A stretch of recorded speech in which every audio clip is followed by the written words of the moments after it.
What is up, everybody? This is your boy AJTRIP, and welcome to the referee reaction of John Cena's last match on Saturday night's main event. And boy, there's a lot to get over, ain't it? There's a little bit to talk about this show, in more ways than one. Um, wow. Um, well, listen, I think since this is a different type of show, I think we can do this rapid reaction a little bit differently, than um than I would normally do, right? Um, so you know, let's just start off with the John's last this last match with John Cena, right? Um, so it's kind of amazing, isn't it? Right? That you can do what's right in more ways than one, right? And still have this feel like what is going on, here. So we have the match with Gunther and Cena, and it's a pretty well excellent match as you would think it would be with John Cena and with Gunther. And we get to the end point in the match where we're doing the whole back and forth where Gunther's got the sleeper locked in and John Cena's trying to fight out of it, giving the AA, trying to get the AA, and Gunther's fighting back into it. And at some point, Gunther has the sleeper locked in on John Cena, and John Cena gives this look. He gives this look of. Here's what I take it as. This is a look of, hey, I can't get out of this. I can't. I've tried everything I can. He's not gonna let me go. So I can only do the one thing I can. And he taps out. That's the way I see it as. I think some people are going to see it differently. Some people are going to see it as just on the blanket face, just on the face of John Cena lost his last match. Really? You really beat John Cena in his last match? You're going to have that. You're going to have the second one being, so not only did John Cena lose his last match, but you had him tap out? Really? You had him tap out. And they're going to do that. And then the third one could be, well, I was talking about with the face of how he looked and how he tapped out. And people may take that many ways of John just being John. You're not even, just John being John. His crazy selling. He's not, you know, respecting the business. Yada yada yada. Right? They can see it as that, not doing what you should do. Just take this more seriously, type of thing. Some people could take it like that. Some people could also. So I think those are the three ways that somebody could take put me down tonight, because people are angry. They were angry in the thing where it was turning bullshit for a good 30, 40 seconds. They booed Triple H as Triple H came out, and then booed him when when Cena went over to Triple H was laughing about it because it is kind of funny. Triple H might have even knew it. Triple H has that kind of Vince McMahon type of mind.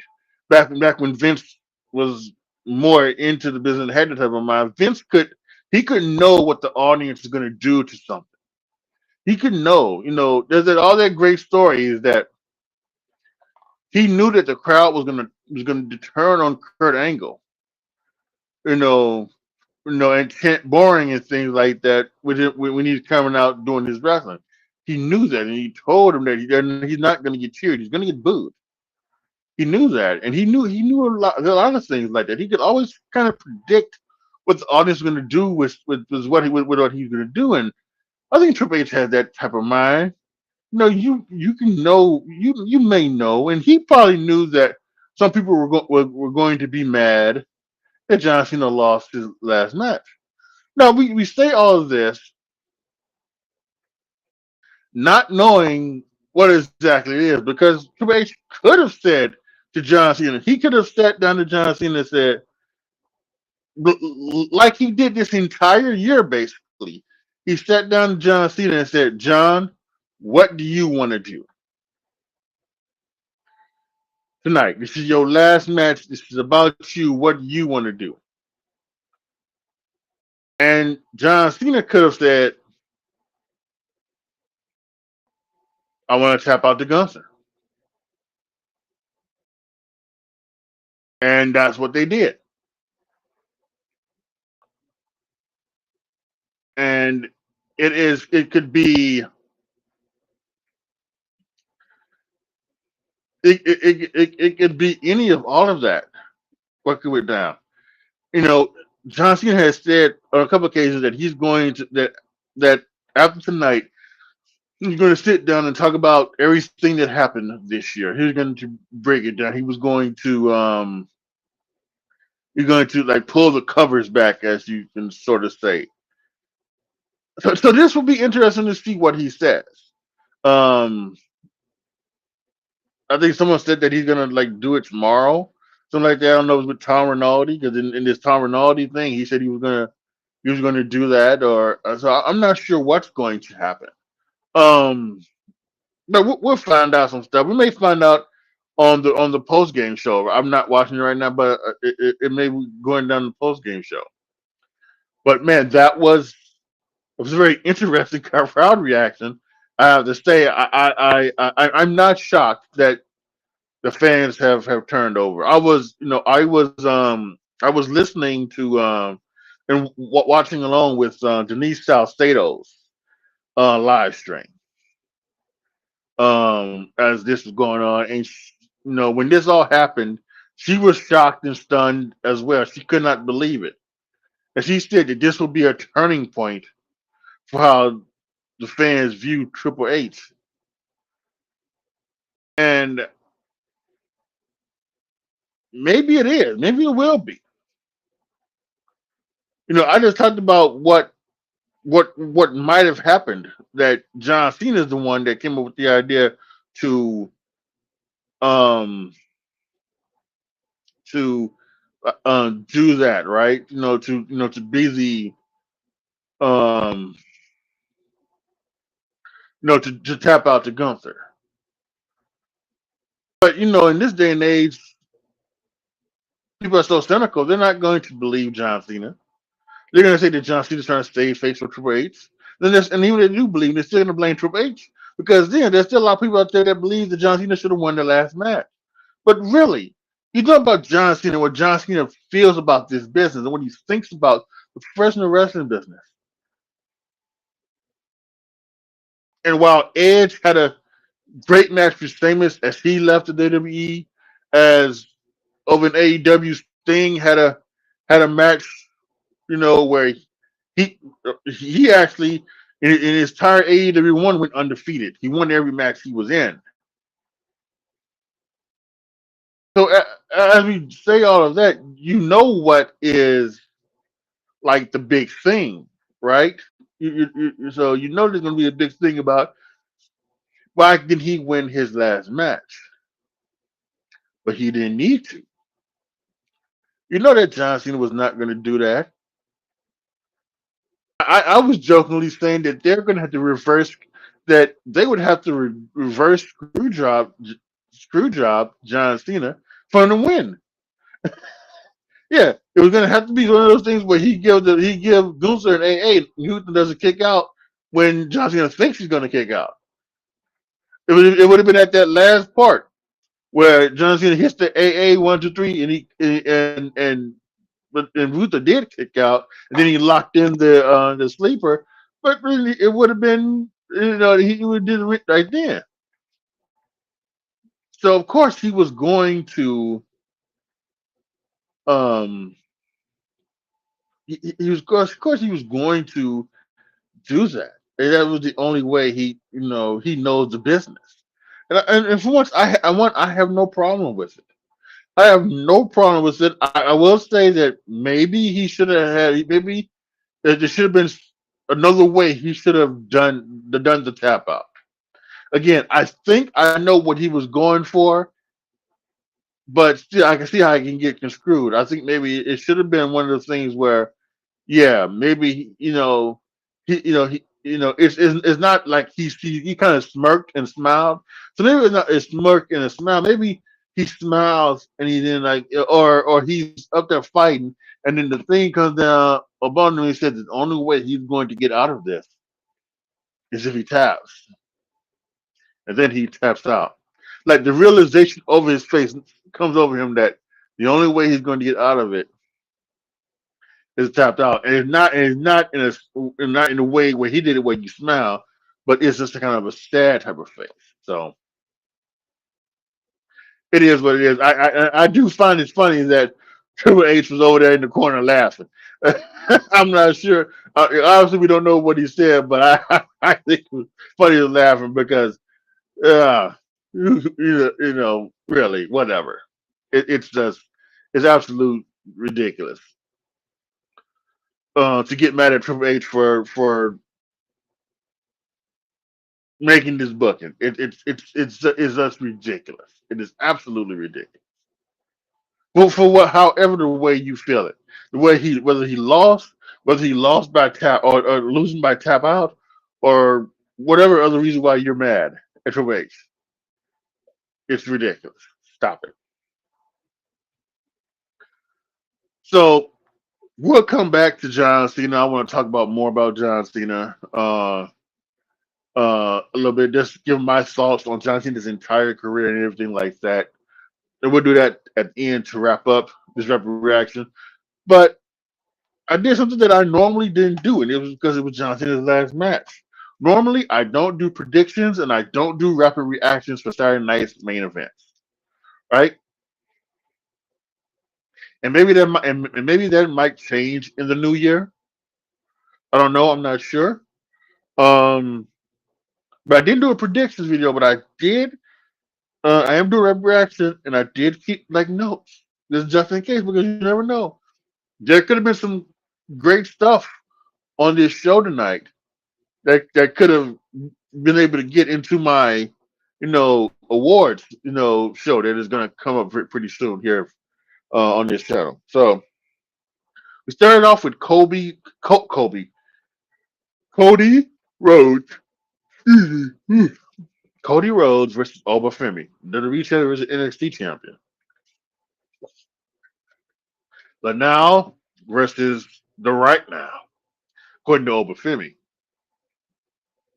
This was a really good. I love the way they started off, showing the power of Oba. Oba blocking a lot of Cody's early offense with power and strength. Cody went for the thing where he jumps down and does the uppercut, but um, Oba was able to grab him with a choke slam, would choke him and bring him up. I love it. There was some great stuff here. But again, in this match, Obafemi is the NXT champion. He can't lose, really. Although he would have been the one to lose, if someone was going to lose in this match. Cody Rhodes can't lose because he's the WWE champ. Because if Obafemi beats Cody Rhodes, you can kind of say that then Obafemi should be the number one contender. And some people would actually say, yeah, yeah, that's what we want, right? Obafemi should be on the main roster. And in fact, I'm like surprised that he didn't get called up and that he's back being the NXT champion. But I think that's for the stand and deliver stuff and everything that's going to go down with that. Who knows? But at some point in the match, after they did a table spot, but Cody kind of cut his ear open, we had Drew McIntyre come in and attack Cody Rhodes, giving Cody Rhodes the win by disqualification. Over saw that, was upset, pushed Drew down. We got a Cody cutter on Drew McIntyre, and then we got, was it a choke slam? Yeah, I think it was a choke slam from Over on the Drew McIntyre. Cody and Oba shook hands, raised up their titles, and that was that. So I thought it was really good start to kick it off, and yeah, yeah, you knew this was coming, and you should have saw it coming. So Cody Rhodes gets the DQ victory. I gave it 3 3/4 stars. Really nice. Next we had Bailey versus Sol Ruka. Really good here. Um, I know Sol wanted to come out and show out. Um, Everything like that. They had one little misstep here and there, but I think otherwise they did some really good stuff. It wasn't like the misstep that was on Saturday night. Ooh, I hope I hope Selena Vega is okay. She may still be in the tub soaking in the Epsom salt after what happened last night to her. But yeah, I think it's it was a really good match. I thought there was some good stuff here. And yes, if there was going to be an NXT person that won tonight, it was going to be in this match with Sol Ruka, and she did win. Hit the whatever the thing was. I love the fact that Bailey tried to roll out the ring but couldn't get all the way out, and then Sol dragged her back in for the 1, 2, 3. Really good. And again, this was a thing afterwards of all time. They went ahead and they raised each other hands because Lyra was out there with Bailey and Zarya was out there with Soul, and they gave the John Cena salute to for them. So that was really good. I think she really showed out, and she's another one that maybe doesn't maybe is ready for the main roster as well. So Ruka, she could go up to SmackDown and join in that being part of that mixed with Chelsea Green and Julia for the Women's United States Championship without question. She could. But I think she's going to before then finally have her fight with Zarya after Zarya turns on her at some point. I give it 4 stars. I thought it was really good. Next was the tag match. It was the young OG Javon Evans and from TNA, the X Division champion. I want to call him Matthew Slater, Leon Slater, Leon Slater against the WWE, the World Tag Team Champions AJ Styles and Dragon Lee. They came out and um, the young boys really started off get double super kicks. They started going miles a minute, and you wondered why. And I think we may have realized why they were kind of going kind of fast. Um, the next segment happened, but it was doing some really good stuff. They were short. They were short out. Really no staff athleticism.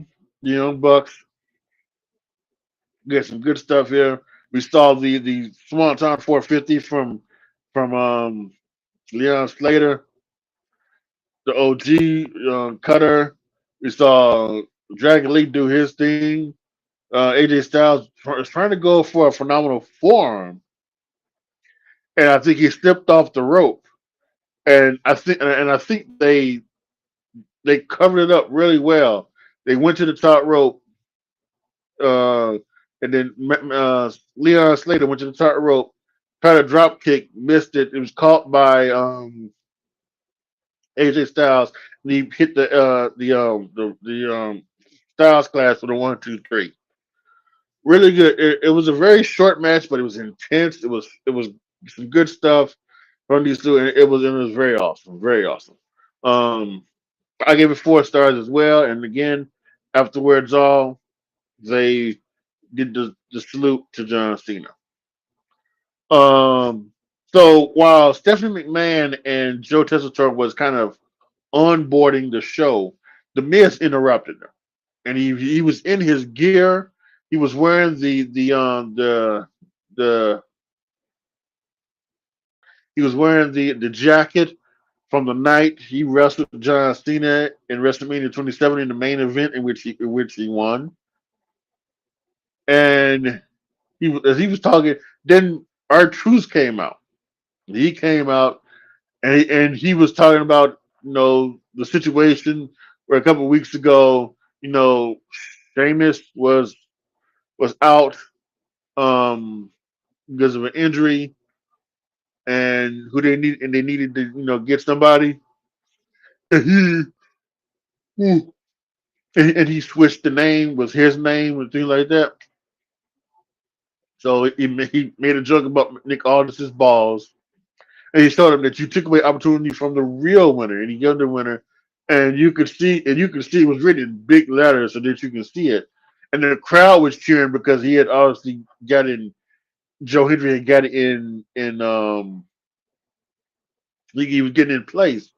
So then Miz said Joe Hendry, and of course say his name, and he appears, and then Joe Hendry was there, and Joe Hendry got in the ring, and he attacked the Miz, hit a standing ovation on them. Both Truth and Joe did a "You Can't See Me," or no, five knuckle shuffle, and then Joe Hendry got a visual pin over the Miz with our Truth counting the pin 1, 2, 3, and then Joe Hendry and our Truth did Joe Hendry's little pose at the end. Very nice little thing. It took away from the tag match, but I would hesitate to say that all three guys, The Miz, R-Truth, and Joe Hendry, did have a role to play on this show because of the history that they all of them have with with John Cena in one way or another. So there was that, and then of course there was the main event. Because we talked about the match between John Cena and Gunther. I gave it 4.5 stars. We talked about it. That was good. The finish and everything that happened was after that. Um, so yeah, uh, let me blow my nose for a second, and we'll come back and we're going to talk about John Cena.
I got up to blow my nose and then had to go piss. That's happens when you get old, folks. So all you young whippersnappers out there, that's what you gotta wait till when you get old. You get up, you immediately get up, and then immediately you gotta piss.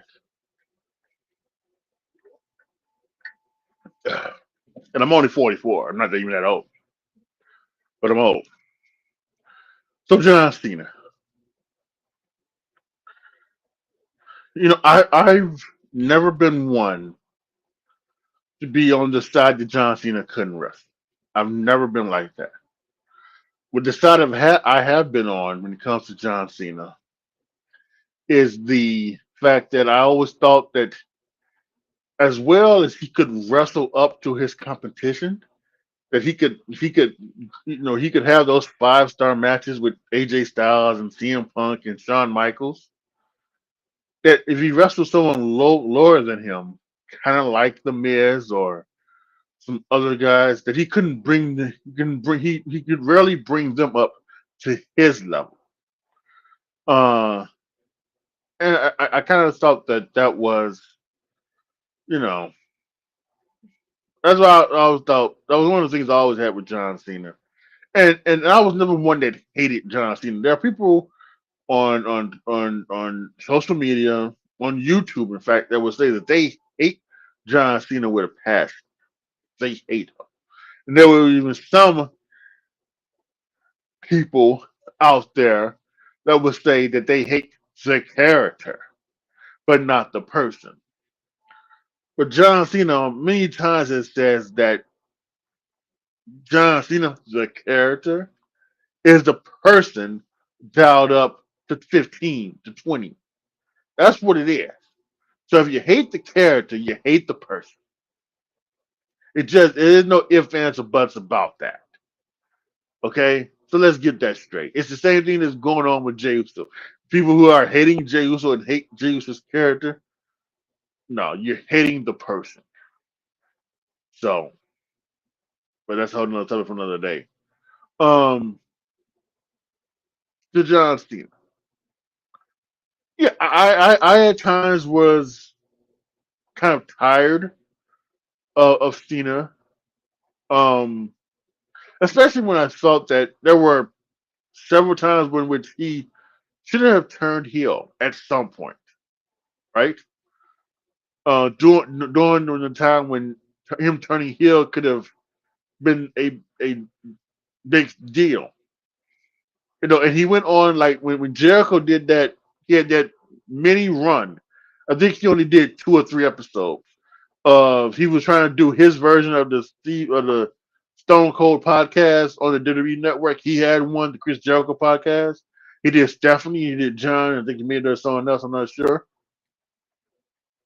John Cena had said on that podcast that he had um he had new gear made and he had new music. At one point, he was going to turn heel. He had new gear made. He had new music done. Everything was happening, but Vince nixed it for some reason. Many people believe that the reason why John Cena never turned heel was because it was one main reason, too many reasons. One, the big thing is they didn't have a person to take up the mantle of the number one baby face. They did. Randy Orton was a baby face during his time. So was Edge. Of course, you had CM Punk, and some people may say you had CM Punk. CM Punk could have, been at that. You had Daniel Bryan, at one point, right? You had guys, they did, and then when they did find that guy in Roman, they didn't let Roman be Roman. Basically, Roman was just in many people's eyes John Cena Jr. You know, it was not. It wasn't Roman Reigns. It wasn't the Roman Reigns that you see now, and it was never going to be that. Roman Reigns had to go through what he went through to get to that character he is right now. He was not going to be the tribal chief, you know, you know, in 2015 or 2016, whatever. So that's why he was a babyface for so long. Um, but I always felt that still they could have turned him heel. You know, many people think that Steve Austin's heel turn in 2001 is what some people say. Some people have even gone for it. Some people say it was a bad heel turn. Some people say it was nonsensical. Some people have even gone as far as to say that it killed the business. It killed the business. With WCW gone and WWE, the only thing left, it killed the wrestling business. Nobody wanted to see Steve Austin. They wanted to see Steve Austin kick Vince McMahon's ass, not kiss his ass, right?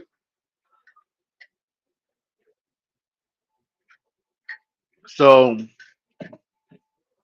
but I still think that that heel turn needed to happen for for Austin because it gave him a new character arc. It gave him something new and improved. And I really liked it. But obviously, the worst thing to come from that, in my opinion, is the what chant. So you can maybe say that that's the if that's the reason to get rid of the Austin heel turn, you get rid of the what chant. Maybe you take it. And I think a heel turn would have been good for John Cena, right? Back when he, could have done it a whole lot better than he did it this year. And what he did this year was fine enough. Again, I enjoyed it. I love the fact when he would rail on the fans and everything like that. It was amazing. I had some good fun laughing at it. I thought it was amazing. But John Cena was always the guy, and I think that's why some people was upset that not only was he the guy, but I mean he was a guy that they didn't want to be the guy. I remember watching that episode of SmackDown when John Cena came out with Kurt Angle and said, you know, I'm John Cena. What makes you think you got the right to step up to Kurt Angle? Ruthless wrestling, and then the smack. And a pretty good TV match as well between the two. Some of you may know the story, some of you may not. But in real life, everybody was impressed by that showing from John Cena. And then everybody came up to the back and shook his hand. And then Undertaker came up to the back and shook his hand as well. Vince heard about that and said, let's do that again, but for television. So he had everybody come up, shake his hand back, and then he had Undertaker, who was a heel at the time, come up to John Cena, a babyface, and say "well done" and looked at him. So it was that impressive. And then Cena has talked about how he didn't feel like the stuff wasn't working. Especially recently in this Tom Rinaldi one, he really broke it down. He said that he hurt. And he talked about he compared that first night against Kurt Angle to a golf shot. When you play golf and you hit the ball good and well, you know you just know it. And then from now on, once you hit that golf shot good and well, you know when the shot isn't as good as that one, and when it's better than that one. And that's what he knew. He knew that as he was going down, as he was continuing on, he wasn't getting the fan reaction, as he did that night. And then, of course, the famous story about the overseas tour. John Cena was going to be one of the cuts at Christmas, and they had the overseas tour, and he went back on, and they were freestyling. He went back and he freestyled, and he cut down on all the people who were doing the freestyle, and Stephanie McMahon, who at that time not only the on-screen general manager, but was backstage the head of creative, I believe, if I'm correct. She heard John Cena rapping, and she said, "How did you remember all that?" And he said, "No, it was freestyling. It was off the dome." We said, "Can you think you can do that on television?" He said, "Yeah." And then I think it was, soon afterwards they had the Halloween episode where John Cena was dressed up as Vanilla Ice, and he was rapping and everything like that, and he then became a heel. He was a heel rapper, and his raps was they were funny and they were funny and they were amazing. Especially once he went from heel to babyface. When he was doing rapping with the babyface style, it was it was incredible. And the way he could cut down the heels in every single way, and he would always end up with something about sucking his or something like that. So it was amazing. Um, and he became a top star. So much so that at WrestleMania 20, he beat the Big Show for the United States Championship, and he made the United States Championship into the spinner. And then at WrestleMania 21, he won the WWE Championship, and he made the he made the WWE Championship into a spinner, which most people feel like that's the ugliest version of the WWE Championship, the worst version of the WWE Championship that there has ever been. Some people say it's the worst version of a championship ever. So, so he then became then, and he was good. And I can remember back then they still he was, and even though he was over and everything like that, people would say that he wasn't having good matches. He would maybe even admit that. And I think some people say that the turning point was the last man standing match he had with Umaga. Um, was at the Royal Rumble. I don't know if it was. I don't know if it was 2000. I think it was 2007. That might have been 2007 when he had that match with Umaga because he would have won the championship in 2005. So in WrestleMania 2005 in March. So then 2000, into 2006 Royal Rumble. I remember because I watched it. That was him and Edge because Edge had cashed in the Money in the Bank from WrestleMania 21 on John Cena at the Elimination Chamber pay per view. So yeah, he had so yeah, that had to be the Royal Rumble 2007. That's what many people think that's what changed for John Cena. John Cena, it kind of clicked, but John he became a better worker.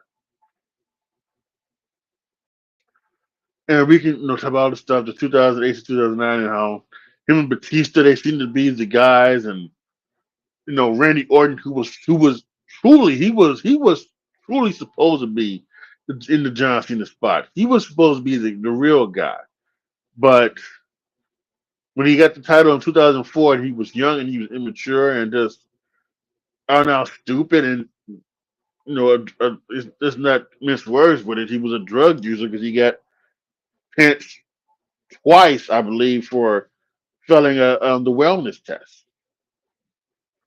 So he just what he and Randy Orton got his championships, but he was he wasn't the guy that John Cena was, and there was so much time. And then I guess you can always go back to is that 2011, right? 2011 Money in the Bank. Let's see. I got it. I got it written down because obviously that match between CM Punk and John Cena at Money in the Bank in Chicago. I believe it was 2011. Yeah, Money in the Bank 2011. Um, that really caught. He really became a part of that, and him and John Cena just had tremendous chemistry, and he became just and you have CM Punk become a star. And again, like I was saying earlier, you had CM Punk, he was over and things like that. You could have maybe that was a good time for John Cena to turn heel then. Maybe you could have did a double turn where Punk was the and but Punk was now your baby face and now CM Punk was and John Cena was the heel.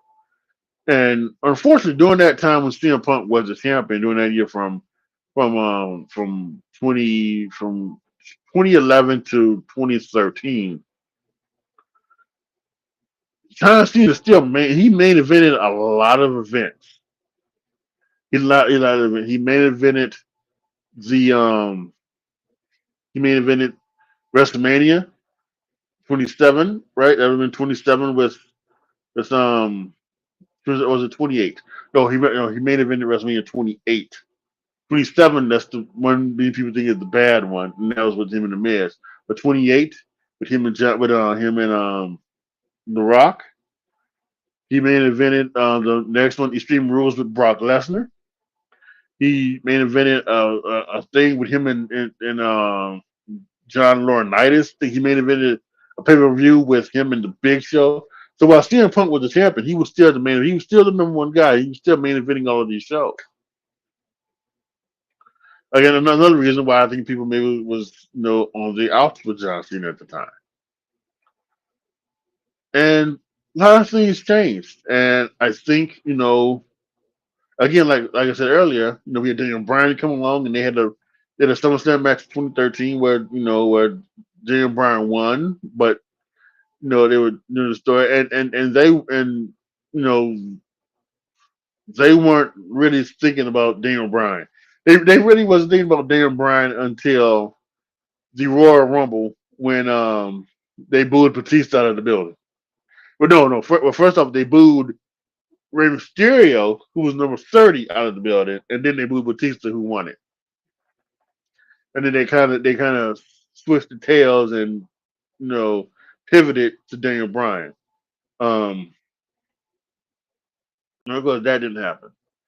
And then this is where we started to see John Cena. He wasn't he wasn't the champion all the time. Yeah, Brock Lesnar came back, and Brock Lesnar was not the champion, something like that. So and we had and then it changed. WrestleMania 31, right? WrestleMania 31. It was John Cena versus Rusev for the United States Championship, and John Cena became the United States champion. And he now started the United States Open Challenge, where he would wrestle on television in great matches. He had guys like he gave Sami Zayn his debut. He wrestled Cesaro. He wrestled Kevin Owens. He wrestled many people and had great matches on television with these people for the United States Championship. And that's when it started to turn. It started to the fandom started to really turn around on John Cena. But now John Cena wasn't now the number one guy, and he was having great matches on television that were entertaining, and so like, okay, we can be right for John Cena, and that's when it started to really change for John. And also, what started to change for John was he started to get called to do other things, TV shows and movies. He mentioned again in that Tom Rinaldi interview that he got called for Trainwreck, and when he was when he was on the movie set, uh, I believe he said that Amy Poehler called the director, who I can't forget, but he's the director. He's known for those frat pack movies that was starring with starred Will Ferrell and Owen Wilson, Luke Wilson, and Vince Vaughn, and all of those guys. He was, he was like the director for the Seth Rogen, Katherine Heigl movie, Knocked Up. He was that guy. His wife is Leslie Mann. I can't think of his name, but he also directed Trainwreck, I believe, and he had a bit part in that as Amy Poehler's first boyfriend, something like that. And then Amy Poehler called him, and he said, "Well, you should interview John Cena." I think he even when the interviewed for Amy Poehler for her movie that she was doing, and I think he got that role, and so he gets caught up in everything with that. And it's kind of interesting too because just years back, he's now doing what he bitched about The Rock doing movies and leaving WWE. And once that happened, he started to not be around. He would be around for a little bit, and he would leave. There was that thing back for WrestleMania 34 down in New Orleans where he was trying all he could to try to get get it to be a part of WrestleMania, and he challenged the Undertaker to come out of retirement after Roman Reigns retired him, and Undertaker, and then he gave Undertaker a 6 minute match. When Undertaker said he was ready to do 20, he was ready to do 20. He had gotten back in shape. He had got his surgery. He was feeling good and everything like that. So yeah, and then we started to see John Cena less and less. He'd pop up here and there. He come back to face Roman Reigns and have that promo battle with Roman where he ate him up on the mic. Um, this Roman forgot how to do the pro. He forgot the words in the promo, which is one of the big things about having so much promos, scripted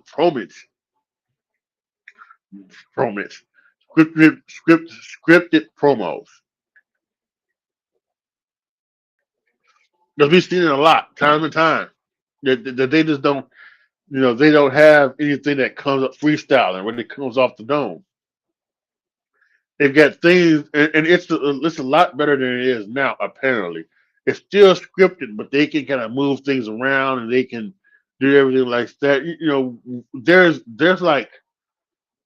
There's like several. It's a lot of things that come out. Some people will say that Paul Heyman has said that you get what you want.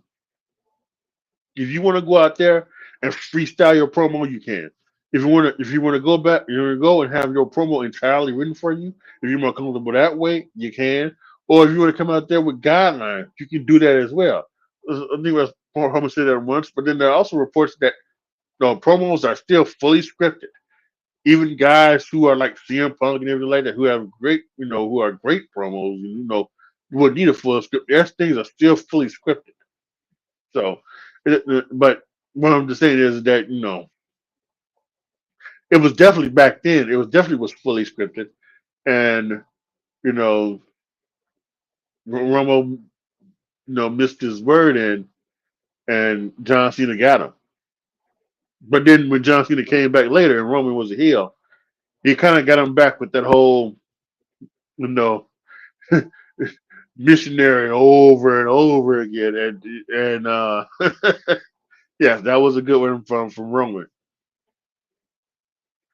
And I guess you could say I don't think I'm missing. I don't think we need to go back too much about the Rock and everything like that. But I guess we could go back to the Rock. We don't have to go back to the Rock, you know, back when he came back and did those 3 WrestleManias. Well, we could talk about the Rock this year. We just now let's get into this year. This final year when he comes back in 2024 at um, Money in the Bank in Toronto, and he announces that 2025 is going to be his last year in wrestling. Last year in wrestling. Now, again, he said it a couple of times. He said it on Tom Rinaldi. He said it on a Joe Rogan podcast. He said it a couple of times where he wanted to come back and do a full 22 days set, which would have been, which I'm going to guess would have been Raw, SmackDown, maybe the premium live events, the Saturday Night main events, maybe even some NXT here and there, and of course these live events, non-televised live events. But the WWE said, no, we don't need to do that. We don't do that anymore. You gave him 36. No, I would have gave him like 40, 40, about maybe 44. I would have given him 44 so that he could have had, so what he could have done was that I would have did it where he would have had, maybe if he would have had like 15, well, I don't know. I would do 50, right? So maybe it would have been 20, no, it would have been 20 Raws, 20 SmackDowns, 5 premium live events. No, let's go 8 premium live events, and then um includes Saturday night main event. Let's just say that, and then two NXTs. I think he should. I think that's one thing he didn't do. He didn't go to NXT. I would like to have seen him go down to NXT and either wrestle or put somebody over or whatever. Cut somebody down on there. So I think, but they only decided they wanted to do 36, so that was fine. And I'm not sure exactly what they had. Again, I can't wait for him to talk again to see what he really had in store for him. But then all of a sudden, we had the whole thing that happened earlier, where tickets wasn't selling for for the Elimination Chamber in Toronto, and they needed something, so they had The Rock went so to Cody, and then Cody automatically he didn't want to do that. He's not Cody's not ready for the heel turn just yet. So then they had John Cena do it. And then John Cena turned heel. And again, I loved what he did. I loved what he did when he came out and he ran down all the fans and anything like that. I thought that was great. I loved what he did on one of those Saturday Night's main events where he jumped Jey Uso as if he's going to help Logan Paul win the WWE the World Heavyweight Championship from Jey Uso. That led to the tag match, which was supposed to be a 6-man tag, where it was going to be Cody and the Usos versus Cena, Logan, and Travis Scott, which Logan Paul has said on his podcast that was supposed to be the case, but then stuff with Travis Scott it just didn't work, and everything like that. So whatever what it was, so we'll just get it. And we never get fully closure on that, and maybe that's the good thing. Maybe we don't need to have fully closure on the whole, Rock Cena and Travis Scott thing. But again, that was an amazing sight to see it on Twitter and TikTok, where you have The Rock, John Cena, and Travis Scott standing there all in a row to end the show with Cody Rhodes up there bleeding after he got busted open from John Cena hit him with his father's watch. Amazing. We got to see Randy, in St. Louis against Cena and Randy, which was awesome. We got to see we got to see him, Cena versus Ron Cena, which was I think was amazing. We got to see a lot of things from this job. We got to see that tag match again, and that's when that tag match ended with Truth coming back, after being fired, which was kind of interesting. And yeah, and then no, then we got the Punk stuff, over there, and we got the pipe bomb, Cena's pipe bomb on Punk, and then Punk came down with Punk Life on John Cena, which was I think amazing, truly epic. Um, and then all of a sudden it was gone, and he decided to, after getting, after for some reason um taking a shot at Pat McAfee for taking time off because he was, just wasn't he was running himself ragged, and Cody Rhodes giving him a crossroads.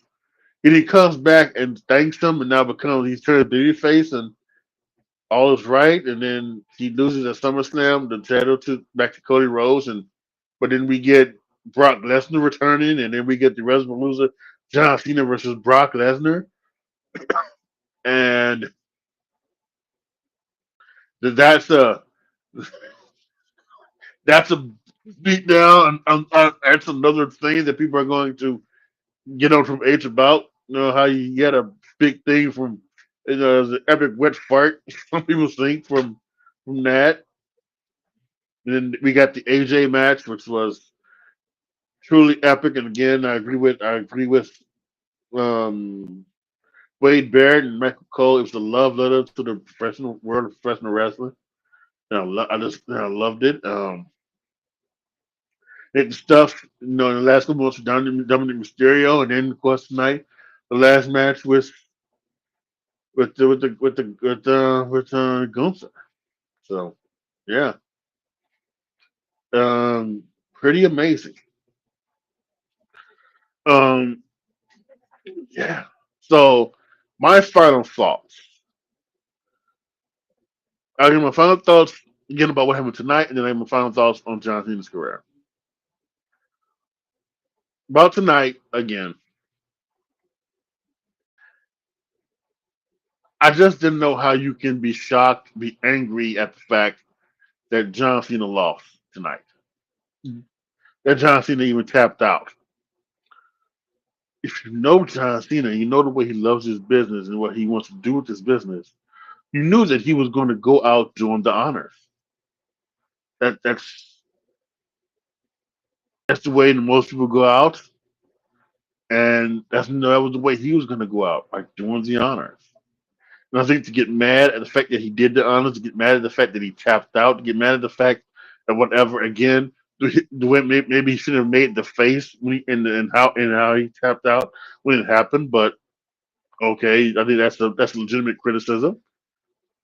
But I don't think there should be any criticism for him tapping out or him doing the honors.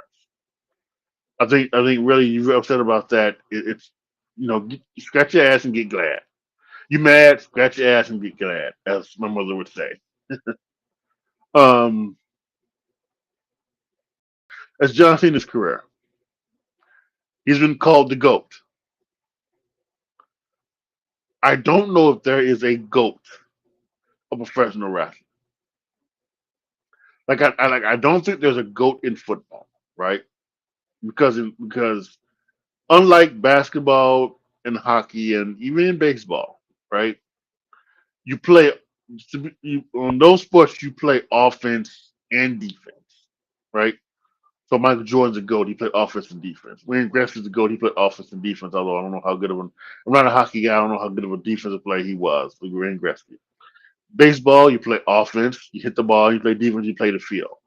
So whether it's Babe Ruth, Barry Bonds, as Rodriguez, whoever you think about, they hit and they play the field. And now with Shohei Ohtani, he hits and he pitches, which adds another extra level to what he does. And he does both at an extremely high MVP level. So, yeah. um, so he could be the go to baseball very, very soon. Um, but I think with football, you don't play offense and defense. You got offensive players, you got defensive players, and you even got special team players, right? So that's like your three kind of three phases of the game. So if you're gonna stay, so for that to happen, you would have to stay people like Troy Brown or Deion Sanders or something like that, were the best football players of NFL players of all time. And I don't think you can do that. I love Deion. Troy Brown was a great player. I just don't know if you can call him one of the greats of all time. So I think you have to break it down by position, maybe offensive player of all time, defensive player of all time, sort of. And I kind of think that's how it is like with wrestling, right? So many things go into wrestling. Not only the in-ring performance or being a superstar, your character slash gimmick, you know, your drawing power, your mic work, everything like that. All that goes into it. So, and I don't know if you can be the goat, that way. But I think if you're talking about, but I think maybe you could maybe talk about an era, right? Who was the best of that era? And you could say from 2001 to 2015, 16, John Cena was the GOAT of that era? Maybe. Eh, I would have no argument with that. He was the greatest of that era. He wasn't the greatest of all time. He was the greatest of that era. So maybe that's Goda, Gautier, Gautier. He's the greatest of that era. But I don't think he's the greatest of all time because I don't think he was the greatest in-ring performer. That was Shawn Michaels. He wasn't the greatest drawer of all time. That was Steve Austin. Even some of the older guys like Jim Cornette and Dave Meltzer, they would say Jim Landis and Hulk Hogan were even better than Austin, but that's neither here nor there. I still think it's Austin, but the greatest character and gimmick is the Undertaker. Yeah, that's greatest person on the mic. Now John Cena's great on the mic, but Ric Flair, The Rock, yeah, there was some other, there were a couple other people better than John Cena on the mic, and being the all around superstar, right? That's The Rock. The Rock's the greatest superstar that the wrestling's ever seen. Hulk Hogan's up there. El Santo for Lucha Libre is up there. And John Cena's made his way into that conversation as well. But I think it's The Rock. So I don't think John Cena isn't the greatest at any of those, right? But I think what he did in a long time, a 20 some odd year career, and I say at 2001, it's 2005 to 2015, 16. That's 10, 11 years actually. That's that's John Cena's era, and I think you can get from that. So is he the greatest of all time? I don't think so. I don't think there can be a greatest of all time of wrestling. But you definitely say of an era he was the best. And like I said, nothing more but thank you, Cena. And I hope you keep your word and don't come back. I hope you do. All right, y'all. If you are watching this on demand, post your comments down below. Tell me what you guys think, how you guys feel about what happened tonight on Saturday night's main event, with all the matches, and of course, this big controversial thing about John Cena's last match, how it ended, why it ended, what happened, who, what, when, where, why, whatever. All your comments down below. Be on the lookout. Over the next couple of weeks, I will have my John Cena top 10 top 10 matches of all time. That will be coming out. And also the what is it? Is it the eighth? It's the seventh or eighth annual WWE Awards. Where I would give my awards out for things like in-ring performer of the year, superstar of the year, match of the year. John Cena has one of those matches of the year, and everything like that. So I'll be on the lookout for that as well this month, the rest of this month, as we head into the new year of 2026. Thank you guys so much for watching. This is your boy AJTRIP signing off.